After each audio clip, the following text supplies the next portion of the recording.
আরে রাজার দোকান দেখতেছি। রাজা, কি খবর বড় ভাই? বসেন বসেন।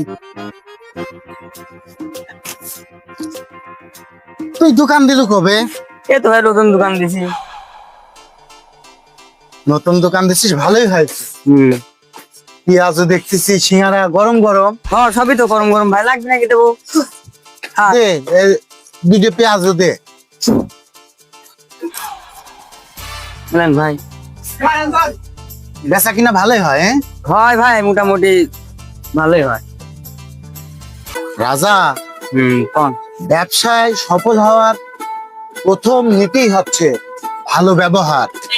এই যে আমি আসলাম, আসার সাথে সাথে তুই কি করলু? তোর টুলটা আমাকে বসার জন্য দিলু। হ্যাঁ, এটা খুবই ভালো ব্যবহার। হ্যাঁ ভাই, চেষ্টা করি তো। তো আর কি কি করলি পরে আমি ব্যবসা উন্নতি করতে পারবো ভাই?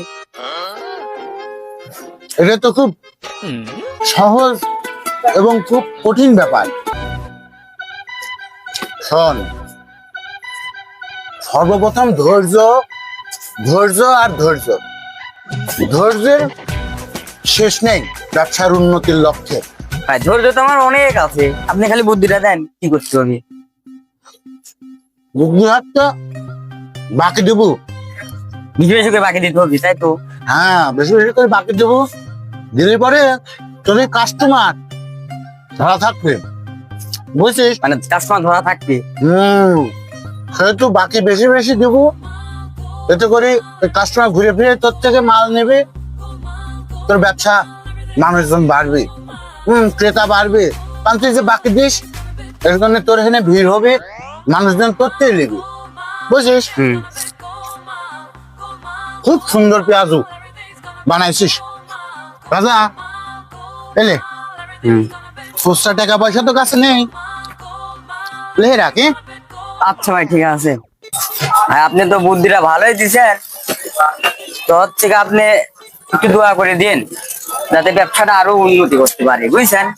যাতে বেশি বেশি করে বাকি দিতে পারি, আরো মনে করেন যে বেশি বেশি করে আমার মানুষ কি খাতে পারে আরো।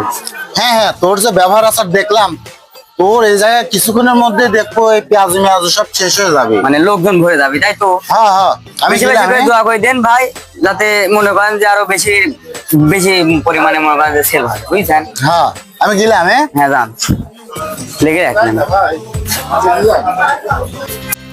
সারাদিন তো ভালোই বেচলাম, এই কয় টাকা হয়েছে?